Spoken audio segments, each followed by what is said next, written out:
The first speaker is Blaž Vukilić, who is a sociologist and Master of Science in Economics, with more than 13 years of experiences in human resource management, media industry, ICT, and NGOs.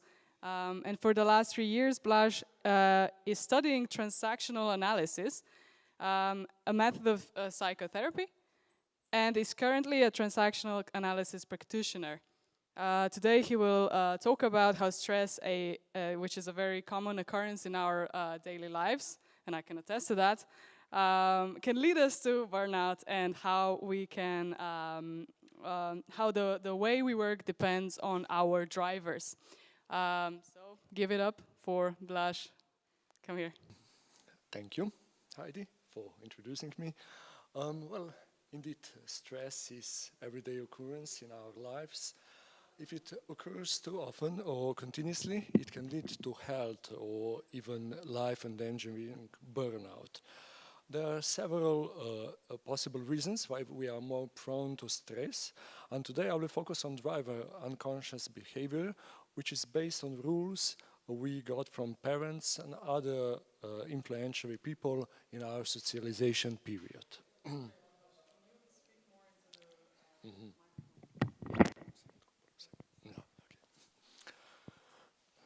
So, let's start with some definitions. What exactly is stress? Stress is our body's reaction to pressure, mental or physical. Quick pace of life, full of deadlines, and technology which makes us available practically 24/7 in the bedroom, right before bedtime, or even during the night. You may be surprised that stress can also be helpful, can also help our ancestors to survive, and stress is also quite normal body reaction. For example, well, now I'm in the moment I'm in bit of stress, like you can see, and what's very important is that we accept that stress exists, that we feel it, and when we accept it, it's then easier to move forward and take it as a very normal part of life. But of course, if stress is too powerful or if it's continuous, then it can endanger our health and even our lives. So let's see an example. Imagine a calm walking day. Heart pulse is normal, blood pressure is normal, our digestion is normal, but then suddenly a boss appears and tells us that the deadline is now, or yesterday even. So the process which takes part in our bodies is almost the same as it was when our ancestors saw a hungry lion. So our body is ready in a moment, and what happens? As soon as we see threat, which is not anymore the hungry lion, but for example our boss or our life situation, the stress process actually starts. Nature designed us that we react to these dangerous situations faster than our conscious thought. That means that we react even before thinking is this a real threat. So this mechanism helps us to survive. For example, our heart rate increases, breathing is faster, blood sugar is higher, and our muscles are actually ready for action. Our body is prepared for fight or flight, but that's not really very useful in the office today. So, even if it's not useful in the office, the stress is very common in the workplace in Slovenia, and it's even above the average of the European Union. Among self-employed and younger workers, for example, who we are here, who are present, the perception of stress is even higher, making all of us even more in danger of burnout and also health consequences which can follow the stress. So, what are immediate consequences of the stress? For example, hormones, which are our body's messaging system, makes an alert and we are actually prepared for action. Like I mentioned, the heart rate is increased, the breathing is faster, We are prepared for rapid movement, for flight, fight. Sugar level is increased and muscles are tensed, so we can be activated at any time, but that's not very useful now in the office, like I mentioned. So prolonged effects of stress are like this I'm mentioning to you. People are even searching for help, they are seeking doctors, and they don't find any particular illness, but that can be a consequence of stress. For example, dry skin, hair loss, inflammation of joints, then cholesterol, blood pressure can be higher. It has also influence to sex, like lower sex drive and erection problems. There is also anxiety, depression, which can the stress can lead us to. Also, immune system is weaker. We can feel pain in our muscles and have also problems with our stomach or other parts of body.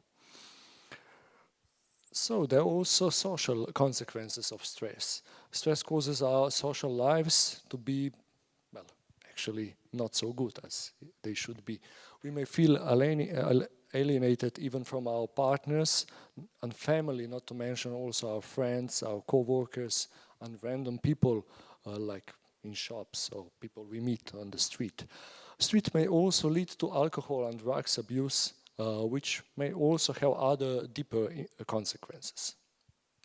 So, even organizations today are more aware of stress because this affects the work processes. For example, there is increased absenteeism, lateness, decreased productivity, and higher cost, which are consequences of this present stress. Yes, it's also possible to measure stress.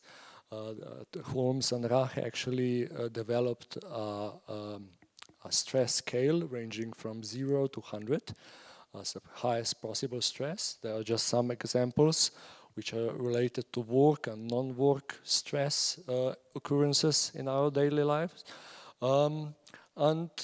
They actually realized that if stress accumulation is too high in the last 12 months, there is a much higher chance of getting sick. There can be all the mentioned diseases. What's actually important is that we adapt to new situations, to overcome them, and to regain stability, which is very important in our lives.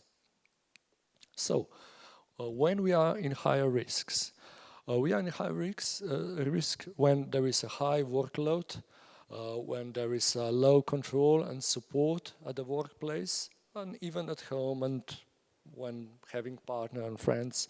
If there is job insecurity present, I'm mentioning freelancing as also one of the reasons why we are in higher stress, long working hours, and also low income. This is a stress curve. Earlier I mentioned that stress can also be good, yes. But if stress is not that high, we can also be inactive and bored. So to be productive, it is okay to be in a bit stress. So then we can be motivated and we have healthy tension. So it helps us to actually work productive and more focused. But if there is too much stress, it can follow, we can be tired, exhausted, and we can also feel panic attacks, anxiety, and the end is the burnout, which is very like the worst outcome of stress, actually. Yeah, it's also possible to move this stress curve a bit with stress management. But even people who say, no, I don't feel stress, or no, stress can do anything to me, they're probably a bit lying or just not accepting that this is true. So it's possible to change this curve, but not infinitely. So yeah, this stress management is also important because Our daily lives are full of interactions. Technology makes us that we need to be present all the time. So yeah, it's very important to socialize, to meditate, or just breathe deep. Get a hobby, read, run, relax, smile, go to spa, nature, travel, kiss. These are just some examples of stress management.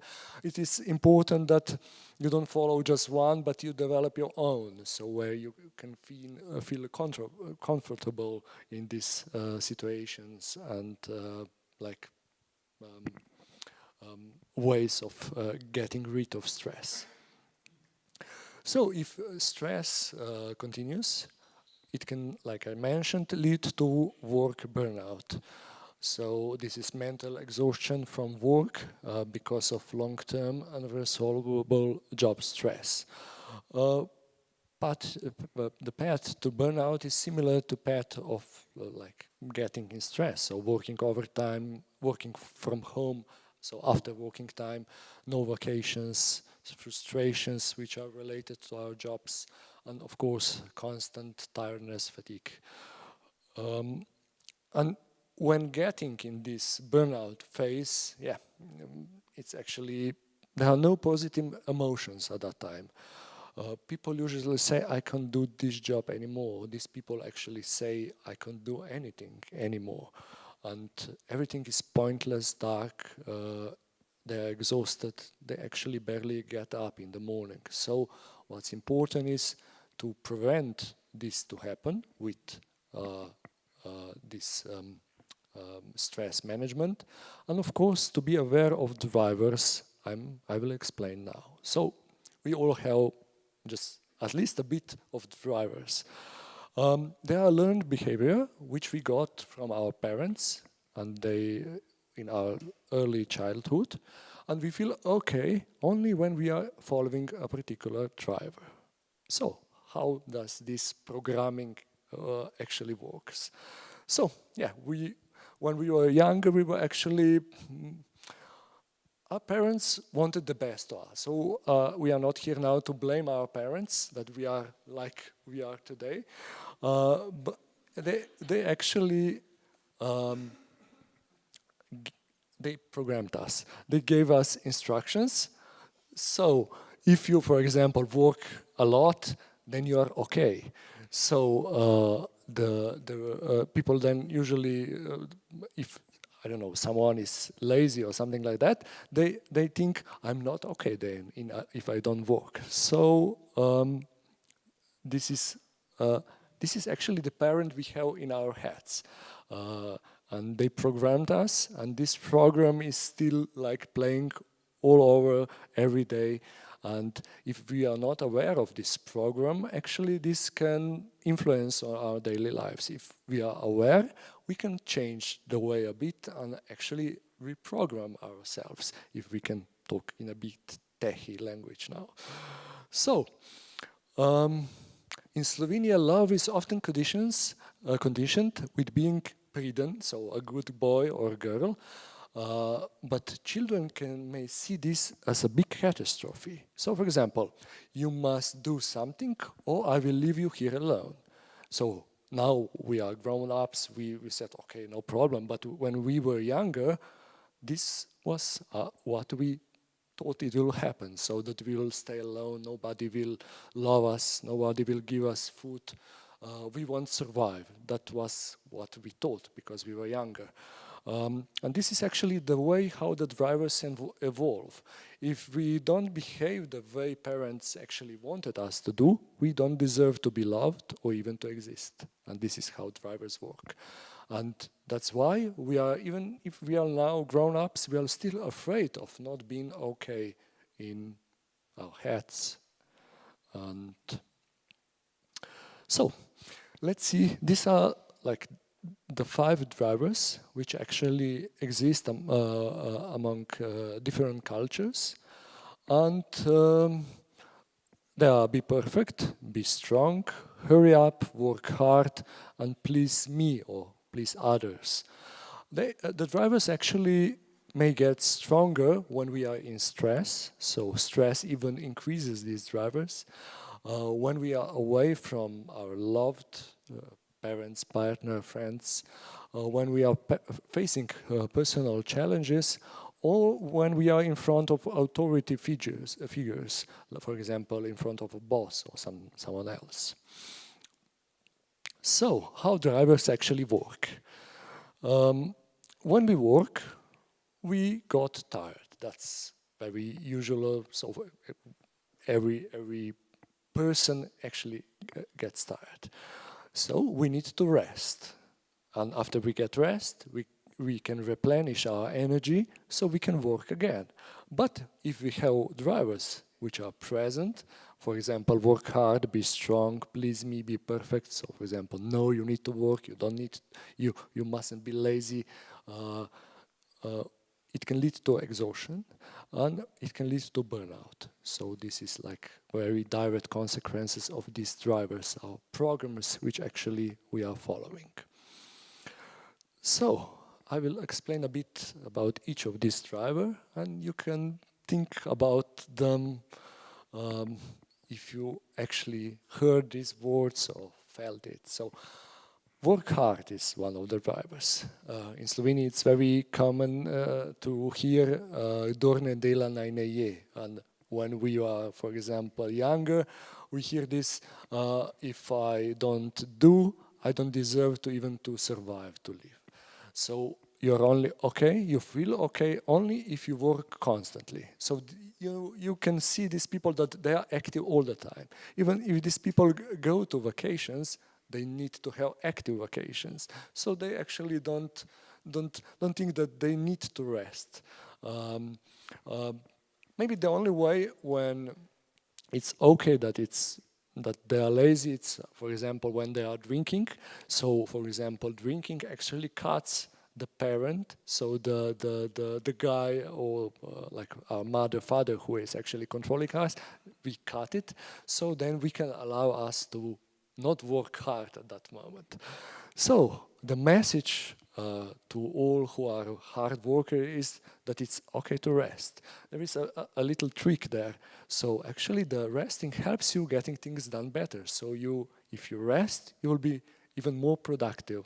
So because people are usually proud of their drivers. So if I would say now, for example, no, don't work hard, these people will say, no, I'm proud, I'm a hard worker. So it doesn't do this way.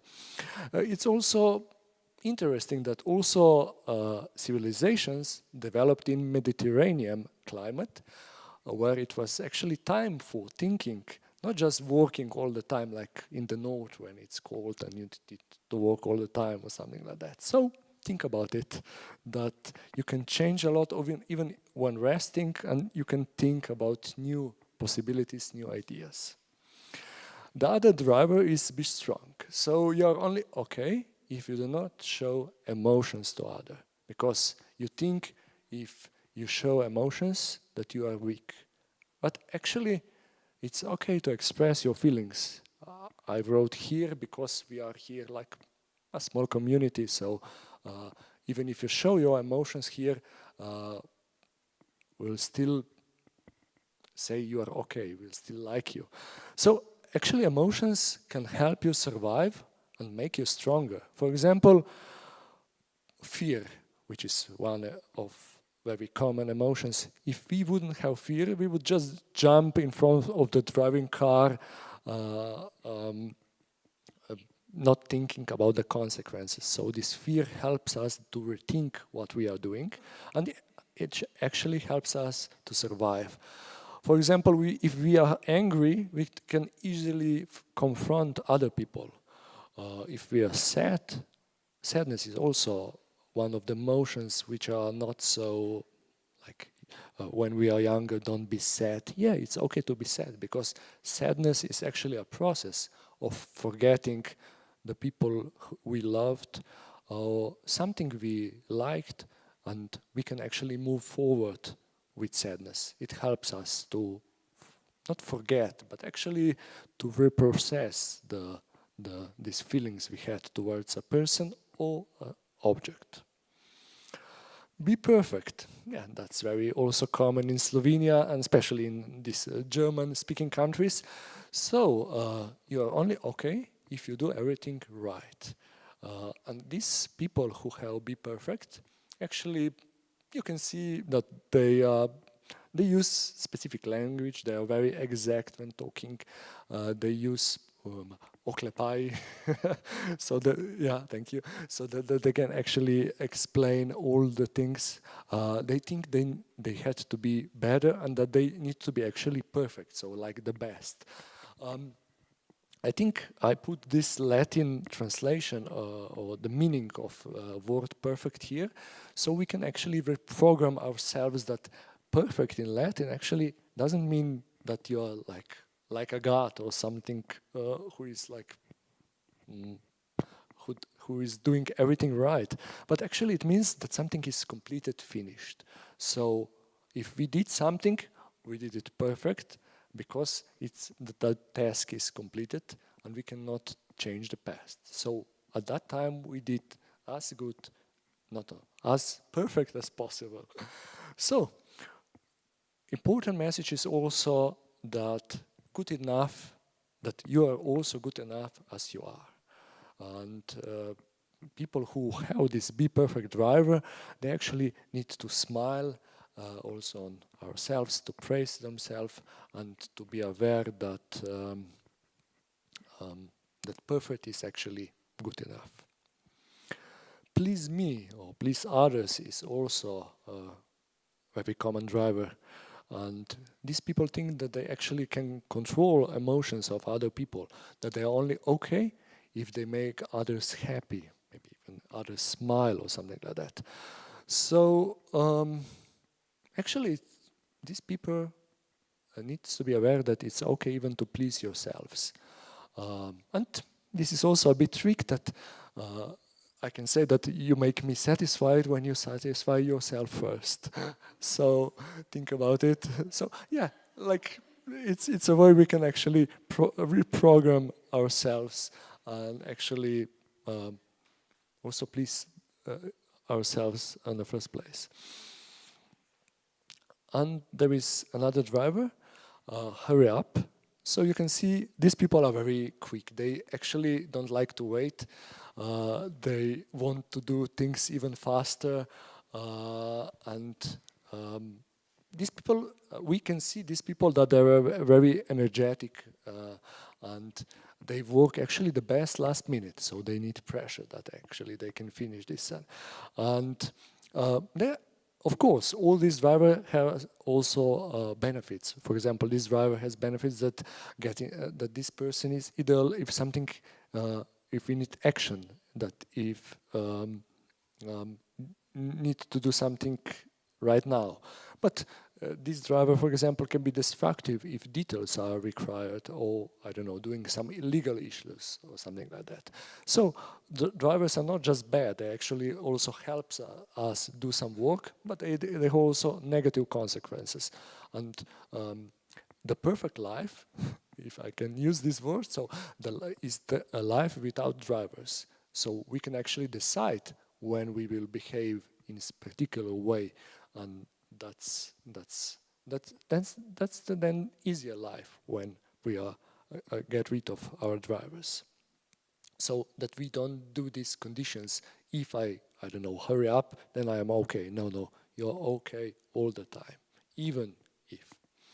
So the important switch is that to transform ourselves, that our thinking that we are only okay if, I don't know, for example, for LGBTIQ people, that we are only okay if others accept us or something like that. No, we are okay even if. And also Eric Berne, who is a father of transactional analysis, said that we are all born okay. In other words, good and worthy of living. And that's important, and that's something we need to repeat to ourselves every day.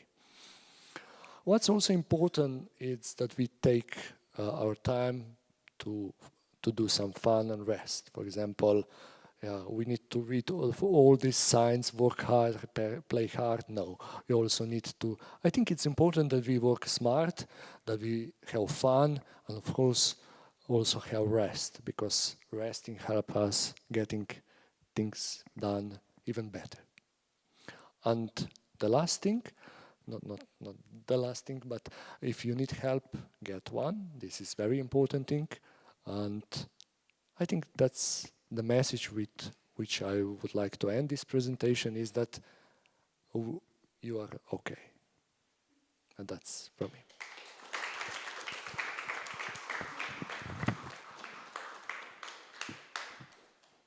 Thank you, Blaž. Does anyone have any questions? Come on. Yes?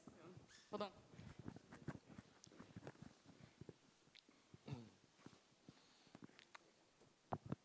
So when we're discussing mental well-being of employees, I think it's very important to expand the discussion and also talk about the organizational culture within specific companies and in general in the country, for example. Yeah.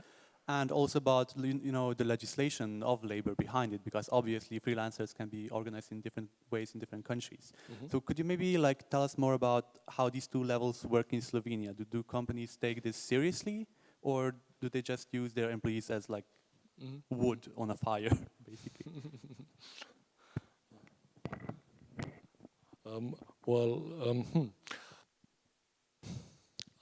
I think, I checked what are the studies and issues. Yeah, I think the organizations are even more and more aware of the consequences of stress. So I think that this is companies are also seeing that organizational cultures or specific people can actually influence the environment, and this environment actually influences on stress levels and on burnout levels. So also the government, and so I think the government and also companies are getting more and more aware of these issues, that it's very important, that it has also health and cost consequences, but also consequences of creativity of these people. So I think this is changing, and it's even more present in strategies. But yeah, the other hand is freelancing, which is actually not so regulated. No one is limited in working time when you are freelancing. I think what is important from my view is that it's education of people, that they are self-aware of the limits, that actually, of course, people have dreams and they want to be successful, they want their project to succeed, but that it's very important to be aware that there are also our body limits of winning, be the first, so that we also need to take time for fun, for rest, even during the work or after work, or like I said, country is doing some project in this issue. Big organizations are aware, so they help programs. But yeah, there is a huge lack of these programs in the field of freelancing, because there are each one is on his own. But that's the reason I wanted to present this issue here, that you are aware of consequences of stress, burnout, and also drivers we all have and influence our lives. Anyone else? I read that transactional analysis, that the advantage of it is also that it can be practiced in groups. Are there any groups in Slovenia that a person can join? Or are there any other ways to go to psychotherapy that are affordable, because psychotherapy is expensive? So are there any groups, or maybe perhaps some affordable ways to get psychotherapy? Yeah, there are many practitioners of transactional analysis and other fields of psychotherapy, and there are also groups. I'm not aware that there are special groups focused on, I don't know, burnout, stress, or work-related problems, but there are also general groups which people can, of course, join. So if you need any contact or anyone needs any contact, or we can find some solutions for it. Are we done? I mean, we're actually like kind of just slightly behind schedule, so I'm going to cut this off now. But of course, you're very welcome to talk to Blaž after the meetup. Yes. Thank you. All right. Thank you. Our next guest is Lea Eimard. I'm thinking of ways how to connect these two things, because what we're going to talk about isn't exactly, I'm sorry about that, isn't exactly stress related, but, can I? Yeah, all right. So this next topic that we're going to talk about is how gender is totally a factor in the workplace, especially in male-dominated professions. Yes, Lea, please come on stage. In my experience as a gender non-conforming person that I am, I see a lot of, go on.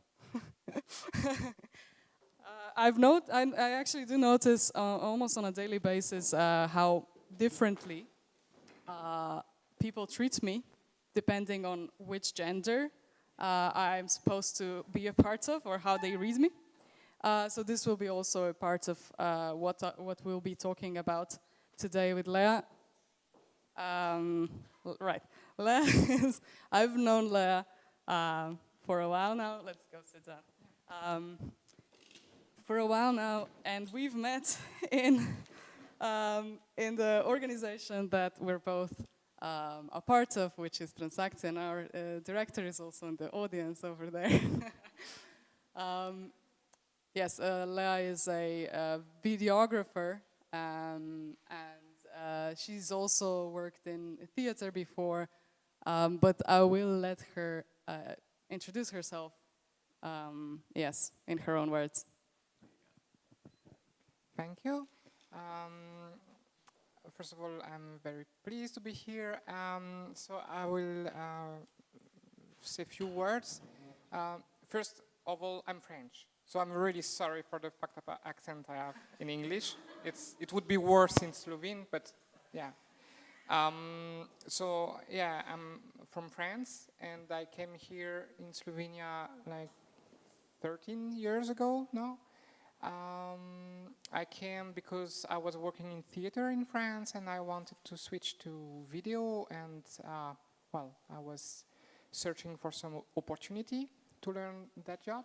So I went European volunteer in Slovenia, and I settled down here then because of life. I mean, get married, children, work here, so basically, and I really enjoyed the country. So I was first learning how to, I worked first at television, national television here as camera assistant, and then I started I started to be camera operator here, and I'm freelancing all the time. And I have my own studio now with some colleagues. So, yeah, that's it. Yeah, awesome. I think it's this is not working. Okay.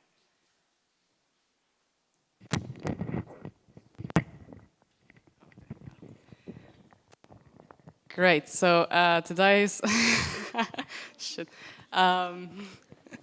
Sorry about all these technical problems. But you know, you all know me. Svi smo sami domaći, like.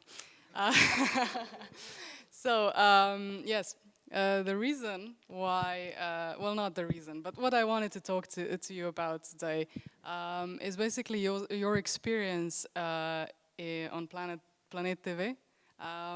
So you started working there. How long ago was that? that was like 3-4 years ago now. Okay, So, Lea, do you still work with them, do you? I mean, they're the clients of some production companies I work with. So, I see. Okay. So this is not the point, and not an advertisement for the TV. What we are going to discuss today is your transition that happened while you were a part of that team, and you have plenty of really great stories as well connected to that. Can you tell us maybe a little bit about how it all started, like before you even started transitioning socially? How did that, what did you do? How was that accepted? What was the reactions? So I figure out I was trans like right in the middle of a project that was like Žlatna Štorija. No ads, no, but just Yeah, we're still plugging everything in. no, it's kind of a long project because it was like a serial. I made 6 seasons, so it lasted like 3 years and a half, which is kind of exception in the business because we have like kind of not so long-term projects usually. So the team I was working with and the production, basically, I was living with them all the way I was transitioning because it was right in the middle of that project. That gave me the opportunity to observe how people react to transitioning, and if I first was quite impressed because I had the feeling that it was positively received and that I would have no trouble. I experienced with time like a lot of daily incidents that after years or two begin to be very, very heavy. And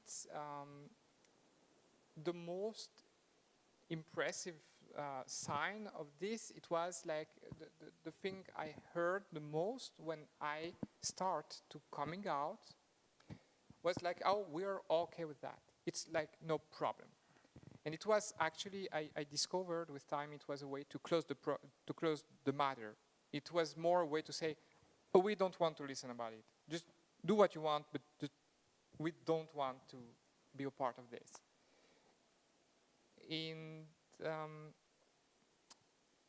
It's right, I mean, the people that were working with me, it's like a big team, like 50, 60 people.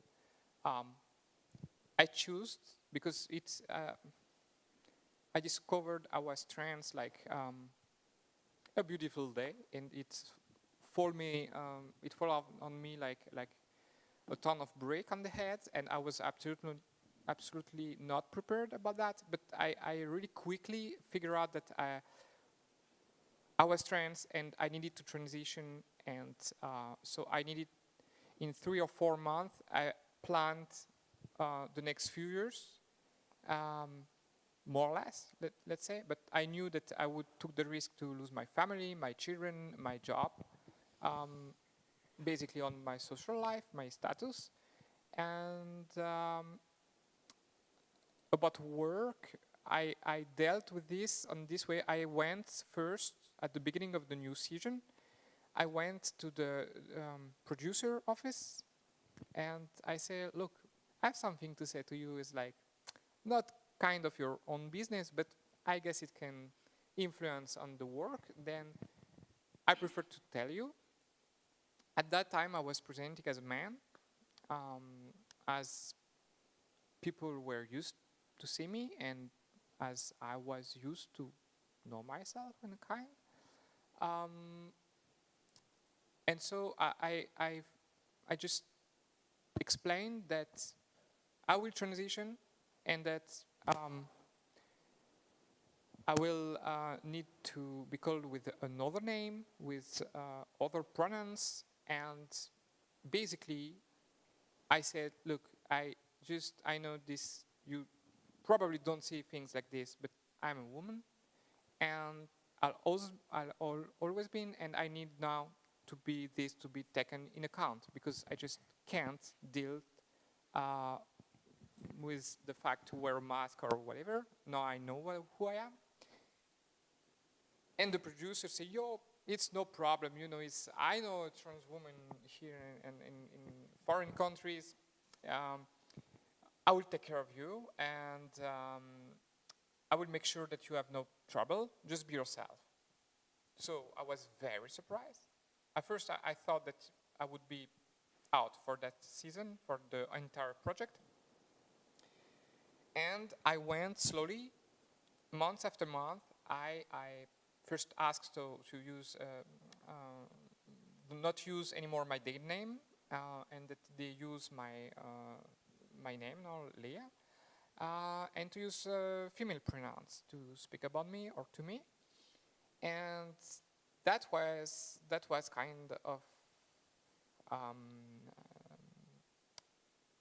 I get the impression that people were taking it like something quite aggressive, because they had to hack their memory, to hack their own perception of somebody, and they felt this was done like, it's kind of violence. When I ask you to refer to me as something as you were completely persuaded I was not, it's a kind of hard. Not hard in the way it's hard to do, because when somebody decides to do like this, to see me as I was, it went like quite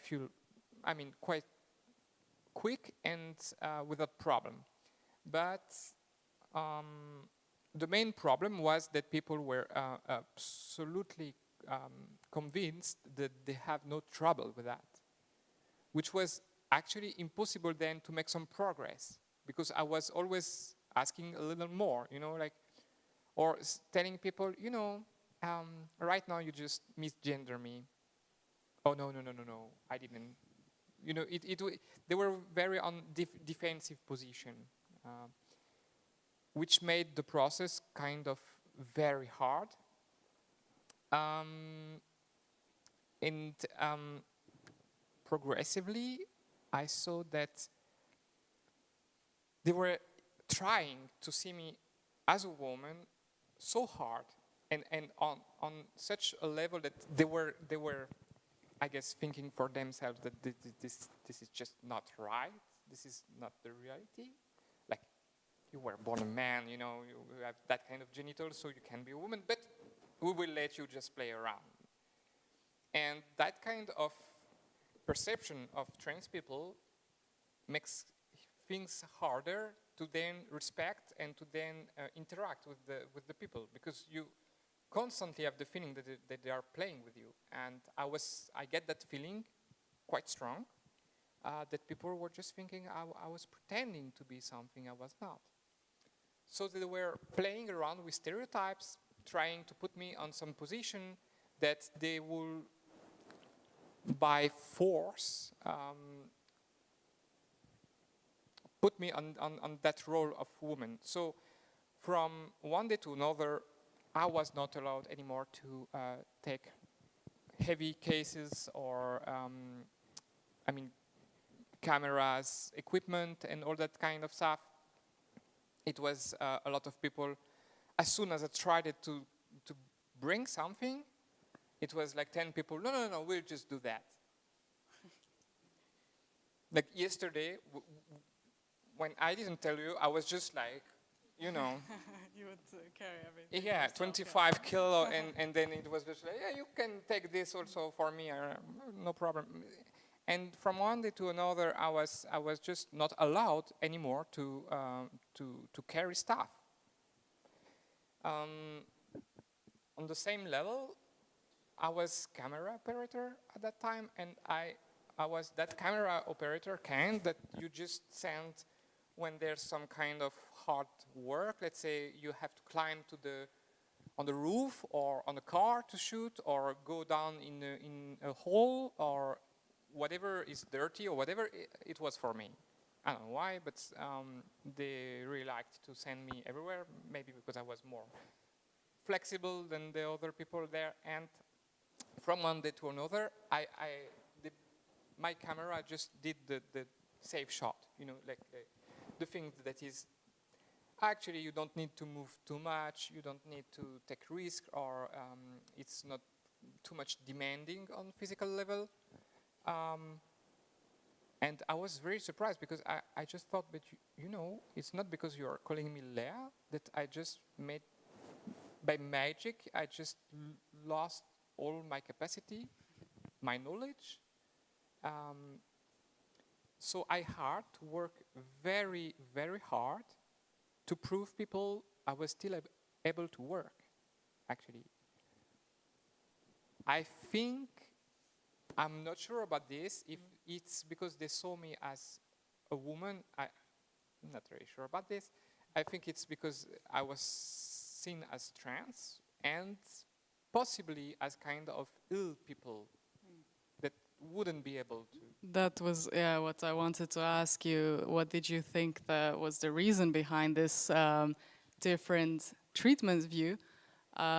What do you think, like what is your general impression of the industry that you work in towards women and towards trans people? It's cinema industry and television is kind of, it's all fucked up people working there. So first when I came out, it was a kind of, it's okay. I mean, everybody had something, you know, kind of in the closet. yeah, drugs, cheating, I mean, whatever it was. So, yeah, it's okay, I guess, no? And then with time, I figure out that it's extremely, it has a very high level of sexism. People were not comfortable seeing me at the camera. And when, okay, I was not coming at work like I am now dressed, but anyway, when I was wearing more feminine clothes, it was like just a no-go. Just go to talk with makeup department or costume department, where usually there's girls, or, you know, like, and actually it kind of happened like this, like the one season after my coming out, the producer came to me 2 days before the starting of the new season, and he said, oh, we did something for you. You will be promoted, so you got a slightly bigger salary, and you will be not at the camera, but on the car that is following where we are shooting, and that received the picture. And I was just pushing a stupid button like recording and stop recording, and it was for my own goods, as it was presented for me, and nobody asked me if I was okay with that, or if I even thought that that would be a good idea or not. I just, for last season, I was in that car, and it was kind of making things more complicated because the team I was working with, they were kind of jealous. Like, working under the snow all the day long, and they were used to see me on the field, and now I was, you know, like in the car, not moving, sitting all the day, just pushing a button. I had bigger salary, and it was a kind of, what the fuck? So I still don't know what was the main point of that producer, if it was really as he said, because he knew I was starting hormones, and he knew that hormones can be kind of tiring, and I mean, it's true that it's kind of medical transition is not a piece of cake, but still, I would be able to work. I mean, or I would be pleased to be able to say by myself, okay, no, I'm really not feeling okay, can you just find me some other place? So yeah, the reaction was that kind of. Mm-hmm. It's interesting how you earlier said that people try to avoid this discussion, but then also want to be educated on that same thing, whereas they should just accept you as who you are. How do you generally respond to this requests for educating people one-on-one about these topics? That's kind of exhausting, actually. At first, I thought that that was my duty to take every single person on the team, take time like 1 or 2 hours with that person and explain, I'm really sorry. I mean, I know it's hard for you, but I'm a woman, and is it okay if you can just call me Leah? And then I would have to explain, and I would have to be confronted to a lot of stereotype, like people telling me it's okay if you're a man dressing as a girl, I don't care. Like, that's not my point.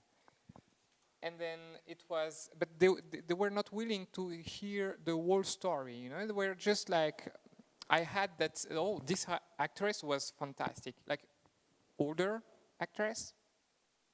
I didn't know her, so I just told, or somebody told her, I don't remember. She just came to me and she said, hey, you know, it's okay if you're a homosexual. My son is, I'm completely okay with that. And I said, yeah, it's great, but I'm not. And she said, yeah, but you know, it's completely okay to be. I said, yeah, I know it is, but I'm not. And I mean, I couldn't make it clear for her that telling me I was homosexual was a kind of erasing completely my identity, because to be homosexual, you have to be a man.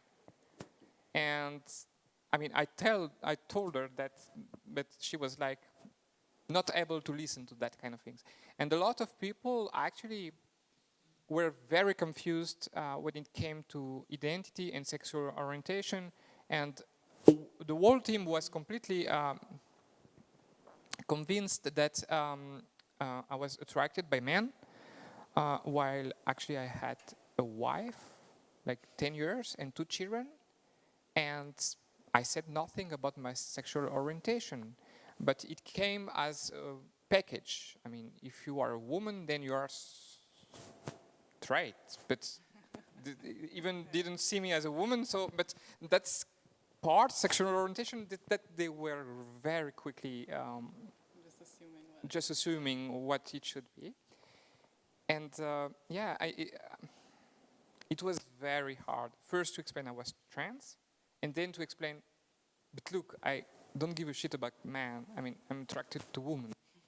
And then it was like, what? Are you just making fun of us or what?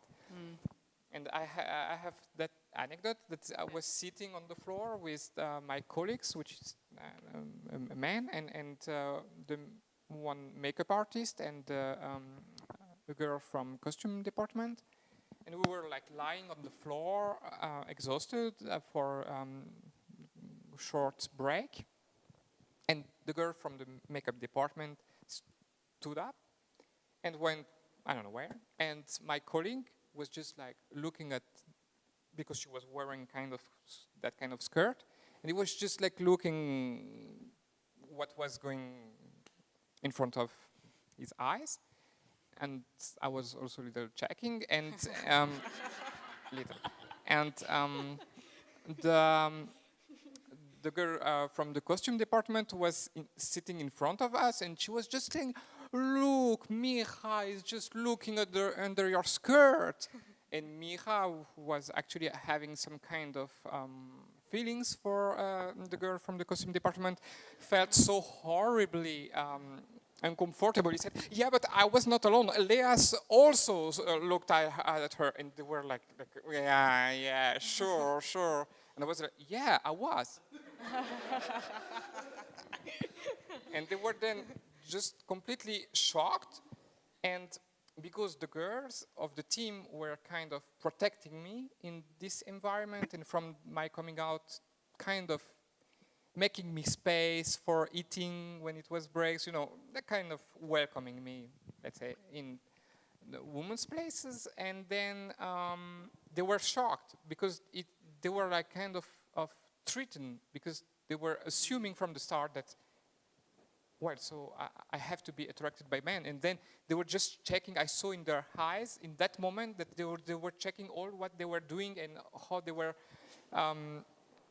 what they were telling to me before and how they were behaving and what does it mean? I mean, you know, and I had to be very, very, to explain even longer about the sexual orientation that is not linked to the identity. So, yeah, and the other, the last maybe relevant anecdote is about toilets. Like at the beginning of the transition, I was trying to, I didn't feel comfortable in women's places because I thought that, I mean, I was not passing, so I thought that it would be problematic for some women to see me there. So I was using a men's toilet.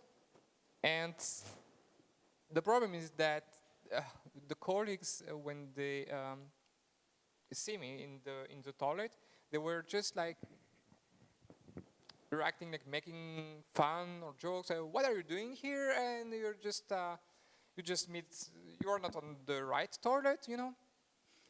Which was very not helping to feel comfortable because it was already hard enough for me to be on that kind of toilet. And I must precise that we are using public toilets because we were working on the field. So it was like toilets of restaurants or public spaces.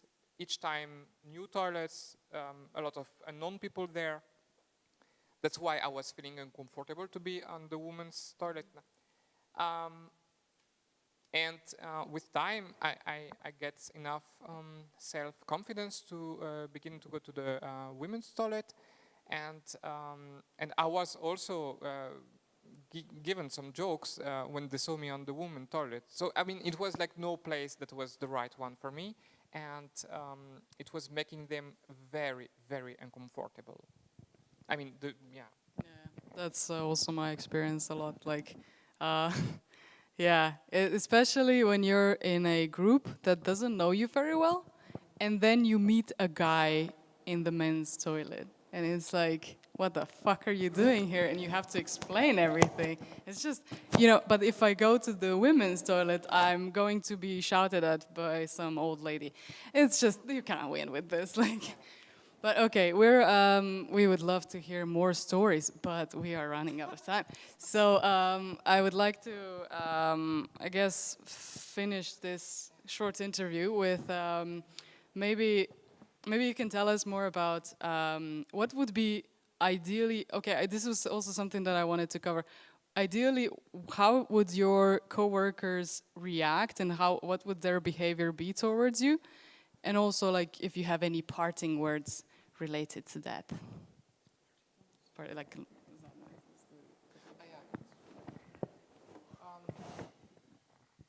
ideally, I would have loved that my colleagues were not feeling as it was my duty to explain them who I was. I mean, I was giving the necessary information, who I was and what I needed to be called. It could have stopped there. I mean, they could have go to Google and checked a little, like, what is that? But they felt as I was a kind of reference on that field, and they had to ask me for every fucking stuff, like, especially what is between my legs, which is kind of in the morning at 7 o'clock before breakfast, and you tell somebody, you know what, I'm trans, and his answer is, oh, so are you going to be operated? It's like very, very not okay reaction, because I'm talking about who I am, and he is talking about my genitals, which actually I had a hard time to explain that identity is not linked in any way by genitals. And that was the most problematic message I had to give. And still, I think a lot of people didn't get it. I would have loved that they would check on that matter, because, I mean, it's right. I mean, Google, I mean, it's, yeah.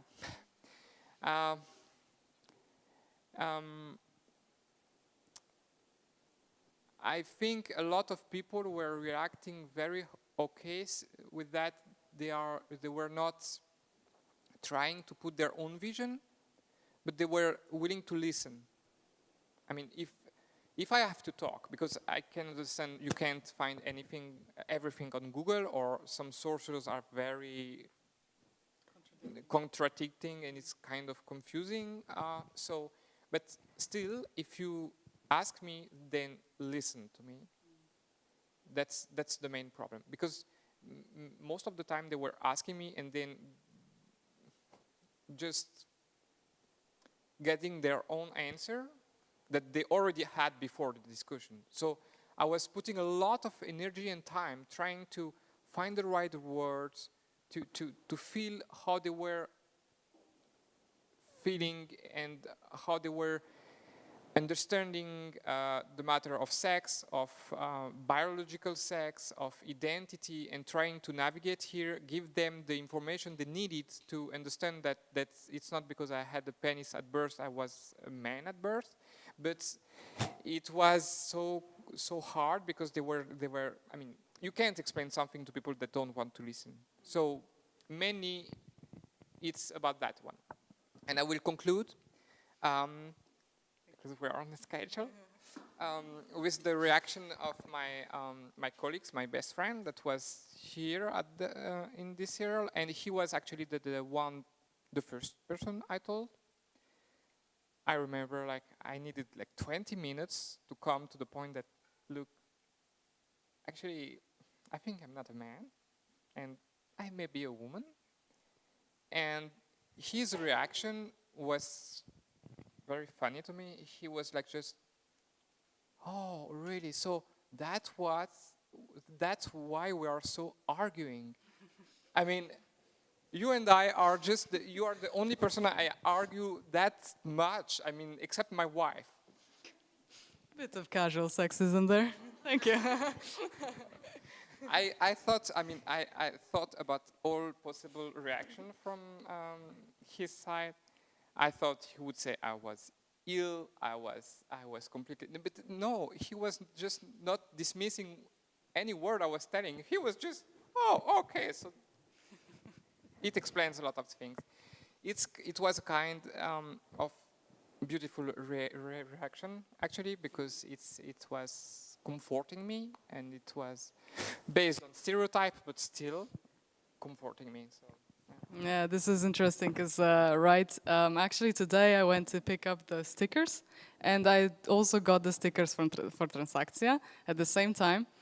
And the guy at the counter, which I'm kind of like touchy sometimes when I say, oh, I'm picking up the stickers for LGBTIQ in tech.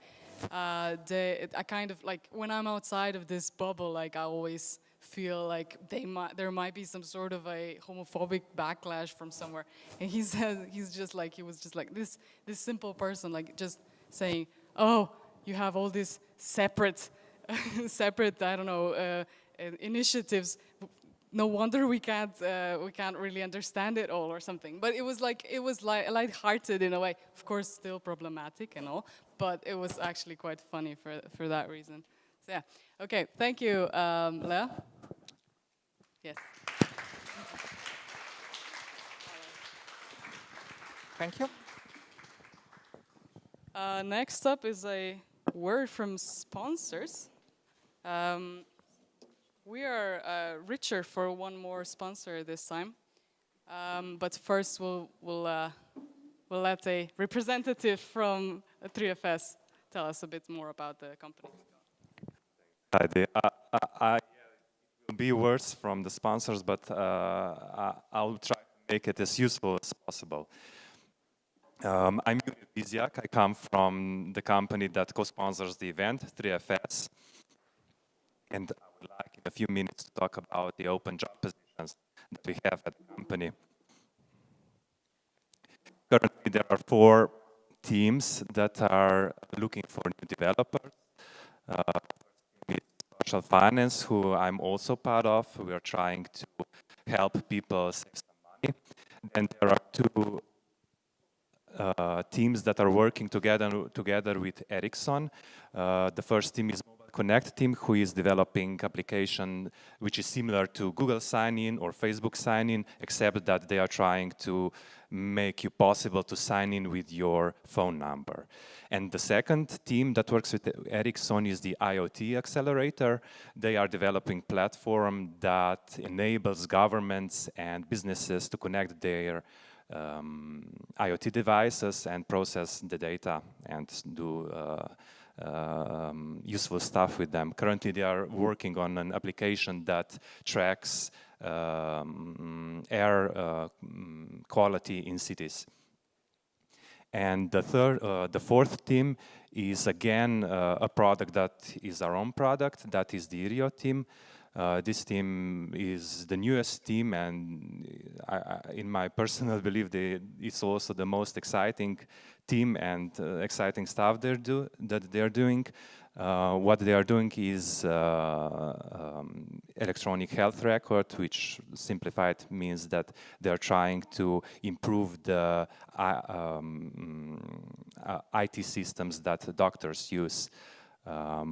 They are also including blockchain technology in their product. What they're trying to do with the blockchain is that they will store all the access to patients' data on blockchain. So all that information will be stored. And what these teams are looking for are back-end and front-end developer. On back-end, they are using PHP or Golang, and on front-end, we are using Angular, JS Angular 2.0, and also React, right? Mateusz is a co-worker who works on the IRIO team, so if you want to know more about IRIO, he will definitely know more about the product than the locations that we are working at are in Kran, and very soon offices will be open in Maribor. So if you know any people from that area who are looking for work, maybe new challenges, please tell them about the company.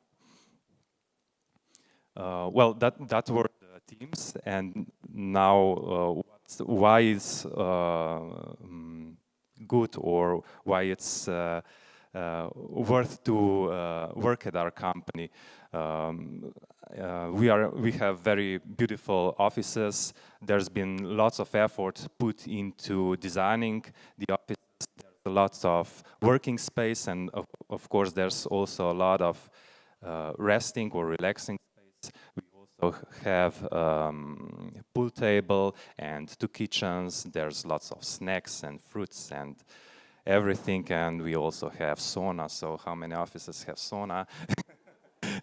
I think our offices are more comfortable than my apartment, definitely.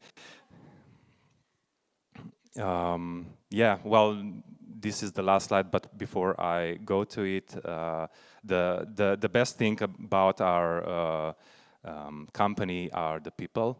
I've been working at the company for 10 years now. I started soon after it was established, so I know all the people that are there from the beginning, and these are really smart, intelligent people, and who are also very kind and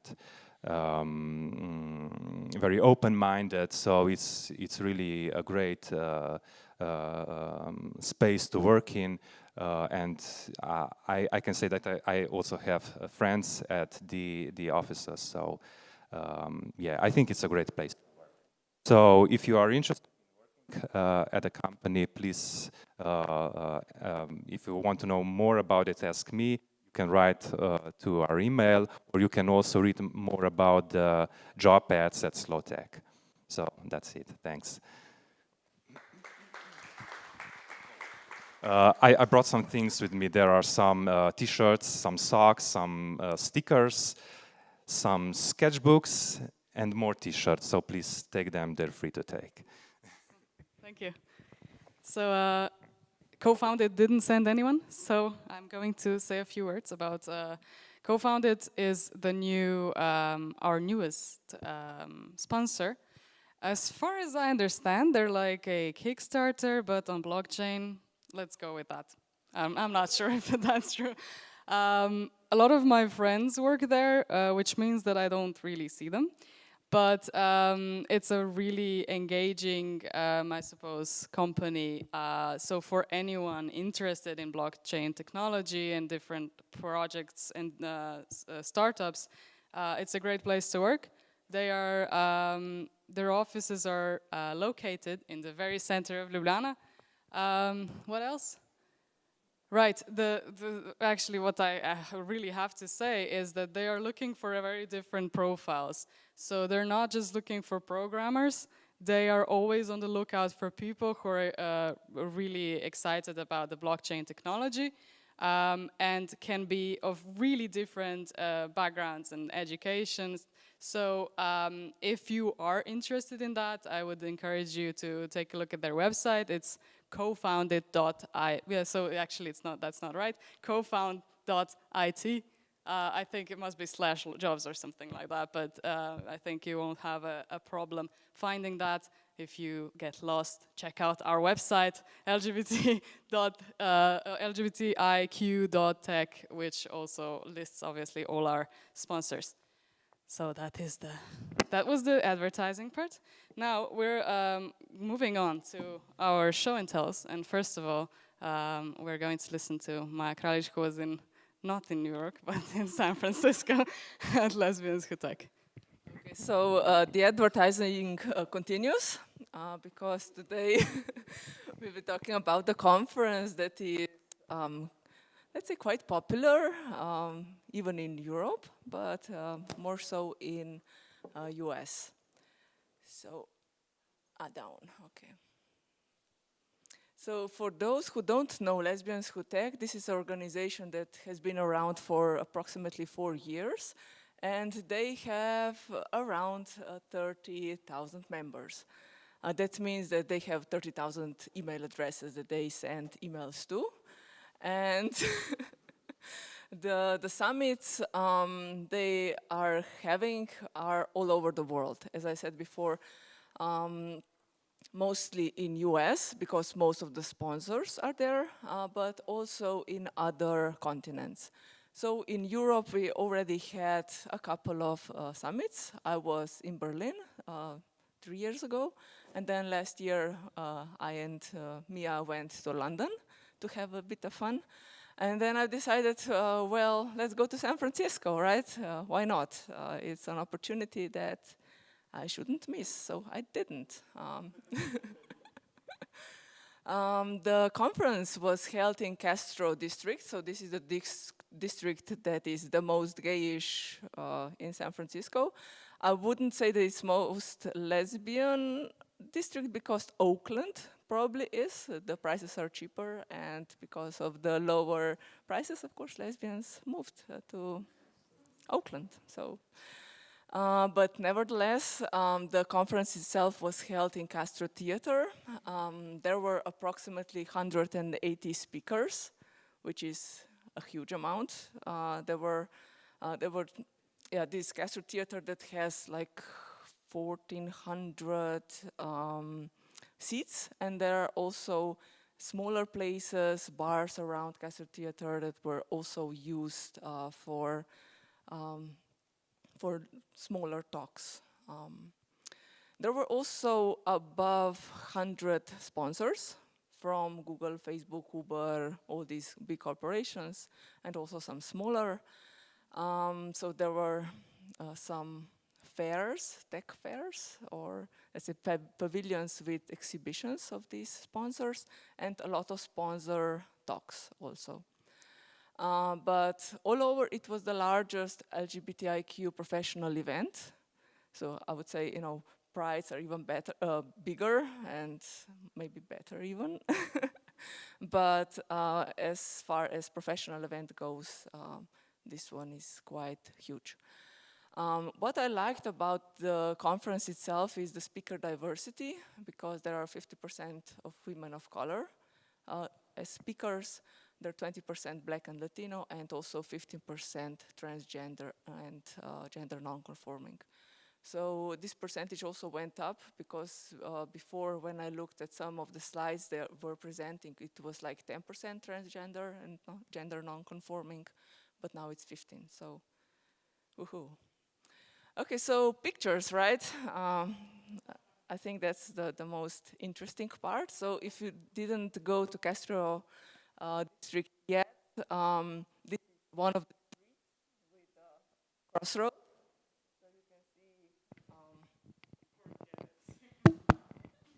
Okay, it works again.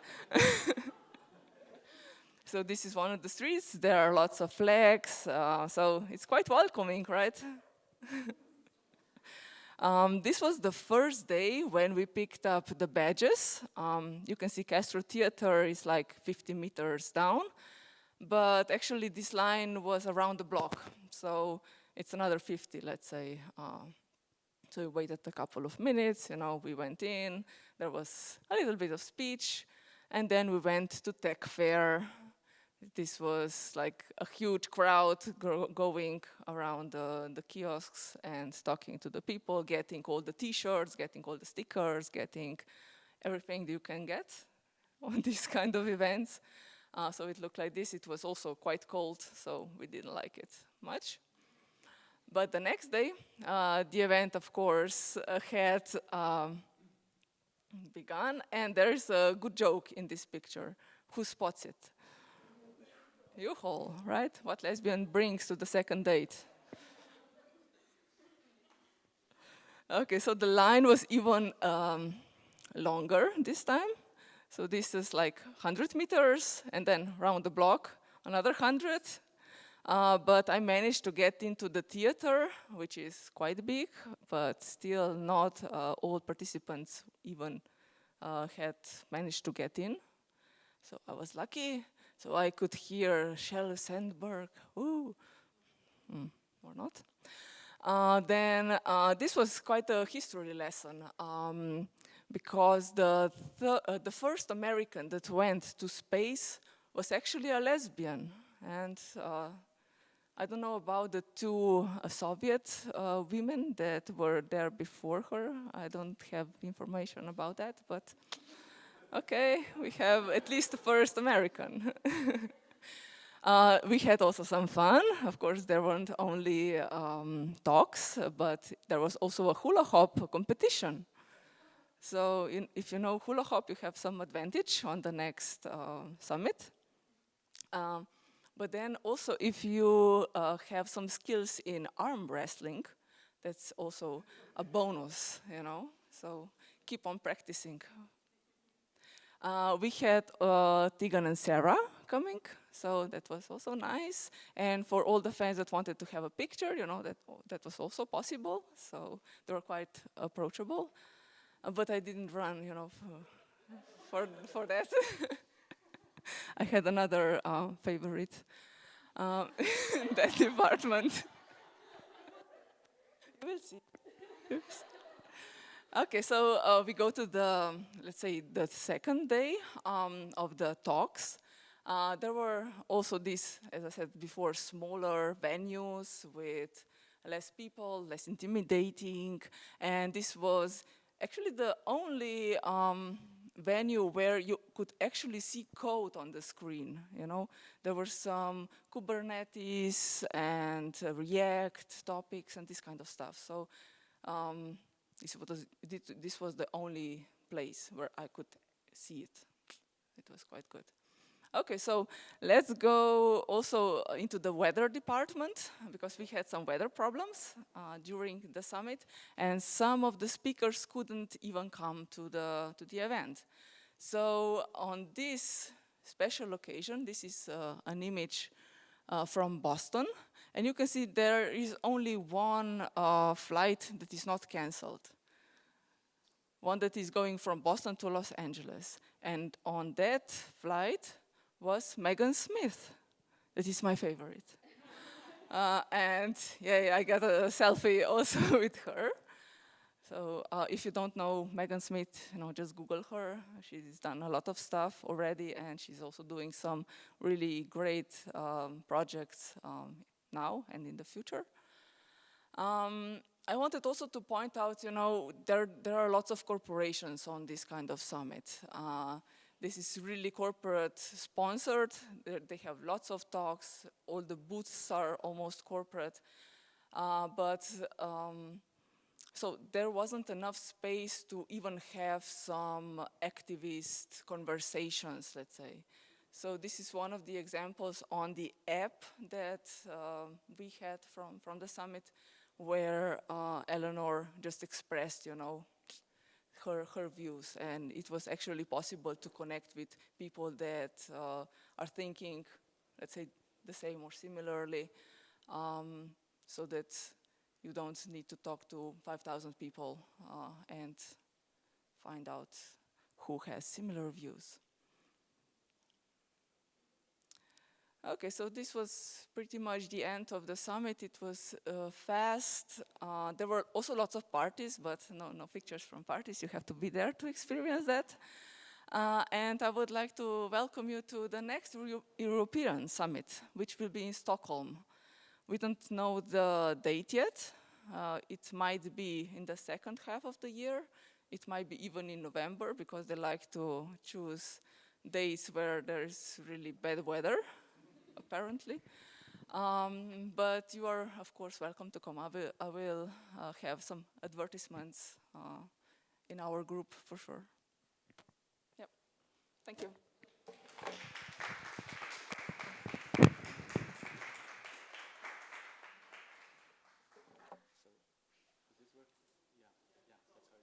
Oh yeah, it's the old version. So I'll talk about something that is not as fun, but it may be still interesting for people. So I'm going to talk about explainable AI, so explainable artificial intelligence. So how do we, figure out what different algorithms are doing? Now, basically, the idea of explainable artificial intelligence is that, for example, you have a Facebook ad which keeps trying to push hair removal creams or whatever onto you, and then you can ask, why is this happening, and then you get sort of a reasonable answer. So you can also conceptualize it as like a translation problem. So you're translating this machine language that doesn't make sense to humans into natural language, which does make sense to humans. And maybe we can first of all talk about why we want it, why DARPA is, for example, researching it from 2016. And the aim is to enable human users to understand, appropriately trust, and effectively manage the emerging generation of artificially intelligent partners. So what I see here are like two things. First of all, you have the commercial use, basically Siri being smarter and running smoother and being able to explain things, which is nice. But I think this also has to do with algorithmic accountability, which is basically making sure that the algorithms and artificial agents we build are not extensions of systemic oppression we have in other parts of our societies.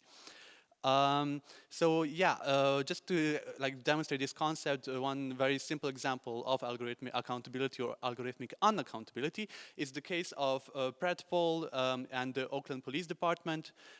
So what basically happened is that you had this IT company. Is everything okay? Yeah. Predpol, who was doing predictive policing, basically sort of predicting crime in the future in Oakland. And the problem was that the police, so they were saying, okay, we have this algorithm that uses only the following data points. So the past type of the crime, the place of the crime, and the time of the crime. But what they didn't take into account is that police records are not necessarily criminal records, but are mixed of how people do crime, how the police, polices in the community, and how the community actually reports crime. So what happened in the end is this is like a map of the number of drug arrests that were made by the Oakland Police Department in 2010. So there we have this epicenter and also like a little belt here. And then a few researchers basically said, okay, let's take all the demographic data we have from the national level, and let's take the demographic data from Oakland and create a map of where we would expect the drug users to be. And you've seen that it's way more diverse than what the police sees. However, the algorithm was only using the police data, and what happened is basically you had this feedback loop, and the police were always going to the same areas again and again and again, and those areas just happened to be low-income black neighborhoods. Yeah, so there's obviously a problem here. And by the way, drug use is like pretty race neutral when it comes to, at least from the research on a national level in the US. So obviously you were doing something pretty racist here. So what can we do about it? One answer would be to just legislate it, and this is what the New York, yeah, that's what's happening in New York right now. They passed a bill that would require the creation of a task force that provides recommendations and yeah, on these topics. And this was passed like in December 2017. But the problem is still that the task force is pretty weak, because the original idea of this law is basically to force the companies to reveal the algorithm itself. But the companies said, no, this is like our this will put us into an economic disadvantage. And also I think the police department didn't want to do that, because then they would lose a strategic advantage. So obviously we have a power problem here, because companies don't want to do that. They will lose profit if they do. So I see here, maybe to just, this is just my speculation, maybe if you can make these algorithms explain themselves in some form of natural language, maybe you can find a compromise between, you know, these two things. So you don't have to put out the entire algorithm so people can like reverse engineer it and so, but you still get some sense of transparency. And this is like the first such a task force that was actually legislated in the US. I'm not sure about Europe, but this is a really new thing happening right now. And then I come in. So when it comes to explaining things, it's not just about algorithms, it's also about what we actually want to do. And this is where you need to talk to your friends who are from the humanities departments or the social sciences. And here's like a very short thing what we know about explanations from linguistics, philosophy, and psychology that can inform AI research. So we know 3 things that are currently being neglected in AI research. This is, first of all, that explanations are contrastive. So when I ask, why did you do that? So no, we have to take a more concrete example. Why did you buy the burger? I can ask, why did you buy the burger? Or why did you buy the burger? Or why did you buy the burger? And these all imply different kind of contrastive scenarios, and you have to understand what I meant in order to answer. And machines currently, I don't know, I'm not sure. I think I'll be working on that in the next few weeks. The second point is that explanations are selected. So if I ask, why did we organize this event? And Heidi says, well, there was this quantum thing going on and physics particles, then it's not a useful answer. They're like selected from, you have this flow of causes, but people only select a certain substructure out of that to make meaningful explanations. And lastly, explanations are social. So when I'm explaining something to someone, I have to keep in mind what they already know, so I don't give irrelevant information. And in the end, it's like a back and forth process. And also you have this whole thing, who am I compared to the person I'm talking to, and stuff like that. So these are all the things that you probably would want to have if you would want to have explainable AI. So yeah, talk to your friends from the humanities departments and social sciences. And thank you.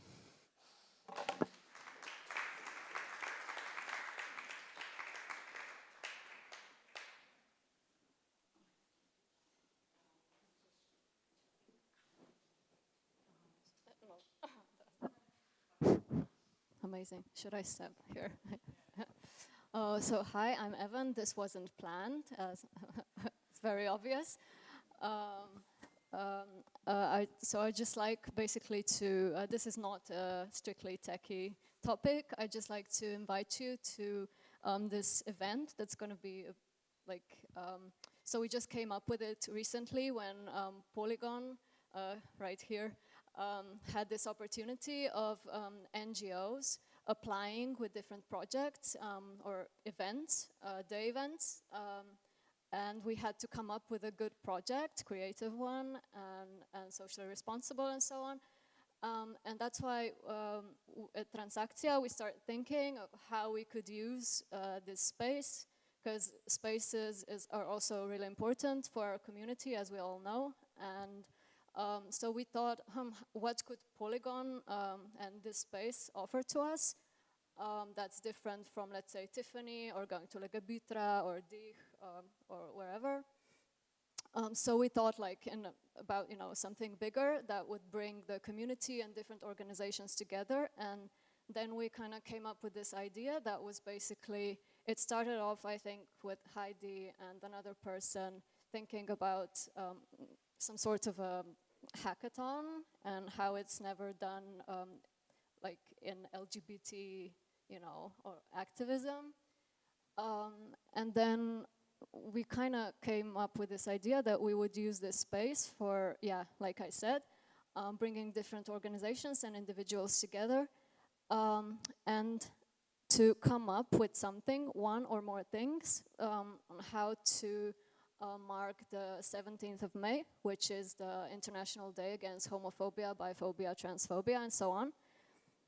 So we thought, how could we connect all the organizations, different ideas, different people who don't, you know, who aren't like volunteers in any specific organizations. And then TransAkcija, me, I proposed this to other organizations, so now we applied, obviously, and we got it. So apparently they liked our idea, so thank you, Polygon, for that. So now we have Legabitra, DIH, Pride, Škuc, and TransAkcija.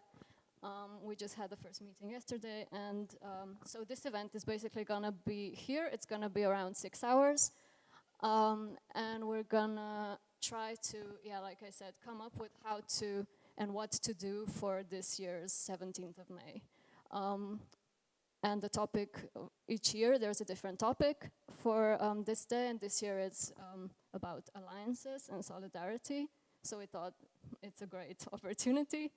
And that's why I would basically like to invite you, LGBTQI in tech. I think this is like a very important, you know, that you have like so many different, you know, skills and knowledge and perspective that we could also use on this day. You can come just for like a few hours or for the whole time being. It's gonna really depend on what ideas people will come up with then. And then we'll also have to come up with ideas on how to realize this then one month after that. So I think it would be really beneficial if, you know, some of you or all of you would also come. And now we just confirmed the date with Alia there. So it's gonna be Saturday, 21st of April. April 21st. Yeah. Apparently Polygon is booked for almost every other date, so there's that. And yeah, the event hasn't been created yet on Facebook, and when it will be, then we'll just make sure that it's shared also in, like with all these organizations, but then also on your page and group and so on. So, thank you. Thank you, Ivan. Okay, this is not the end. We're doing another thing, which we haven't done before. It's an activity. And what I need you all to do, yes? Did someone say? Okay. What I need you all to do is to get up, take your chair and move it to the side, because we need some space. Okay, there will be a bit of exercise here.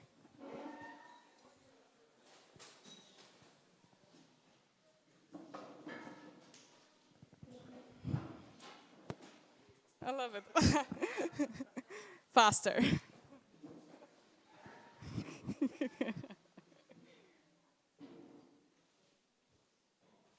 So of course, like with everything else, you are free not to participate in this activity. However, it's very much recommended, and I will judge you if you don't. Let's form a line. So standing side by side in the middle of it, like, let's say, in the area of these two stebri. Yeah, like this. Like you can hold each other's hands, but you don't have to if you're uncomfortable with it. So you are supposed. I know there's not enough space because too many of you showed up, but but it would be great if you're all in this exactly same same line. So no one standing behind. Yes. Squeeze in a little. Hvala, Jure. Awesome. Yeah. So it's not optimal that you're standing in front of the thing, but So this is how this will work, okay? There will be 15 statements, not a long activity. And the statements, I will read them out and they will also be projected. You just do what the statement says. So this is called the privilege walk. I was trying to find a different word that wouldn't scare you, but I didn't. So there, we're just doing the privilege walk. So what is supposed to happen is some of you will recognize yourselves in some of these statements, and you will be required to either step forward or backwards.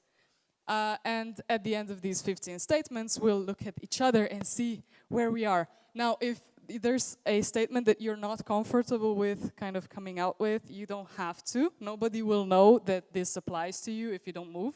So feel free to just ignore one of the, or like all of them as far as I'm concerned. Okay, ready? Okay. If you ever got a job or got placement somewhere because you personally knew the stakeholders, take one step forward. Така че сте по везах добил, ево. If you would never, sorry, if you would never think twice about calling the police when trouble occurs, take one step forward. No, you stay at the same, like, there will be also instructions to step forward. Wow, you're really not trustworthy of the police. Okay. Same. If you are able to move through the world without fear of sexual assault, take one step forward.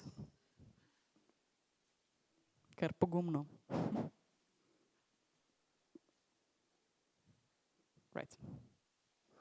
If you can show affection for your romantic partner in public without fear of ridicule or violence, take one step forward. That's sweet. If you were ever discouraged from an activity because of race, class, ethnicity, gender, disability, or sexual orientation, take one step back.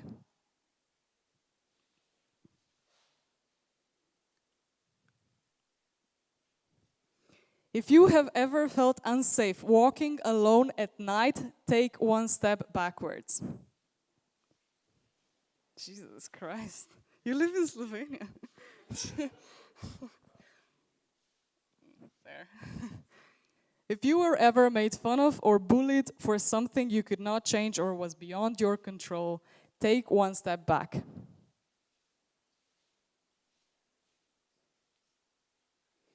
If you ever tried to change your appearance, mannerisms, or behavior to fit in more, take one step back. I see there's not enough space in there. Okay. If you were ever uncomfortable about a joke related to all of these, any of these, but felt unsafe to confront the situation, take one step back.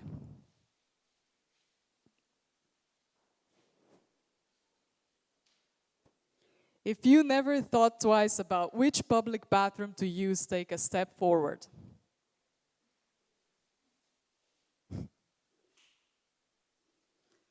If you can make mistakes and not have people attribute your behavior to flaws in your racial or gender group, take one step forward. You're taking very small steps. If you feel good about how your identities are portrayed by the media, take one step forward. Jure? Okay. Okay. If you make more money than the average person your age not working in the same industry, take a step forward. Come on, startuppers.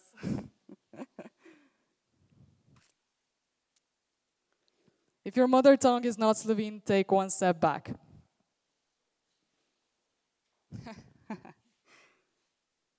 Sorry. If you are able to take a step forward or backwards, take two steps forward. Two steps forward. Yes. Okay. I encourage you to take a look around yourself and around the room. and maybe learn a thing or two about intersectionality and how differently we experience privileges and also different identities. Thank you everyone for coming today. Feel free to take the free beer now, or the non-alcoholic drink, of course.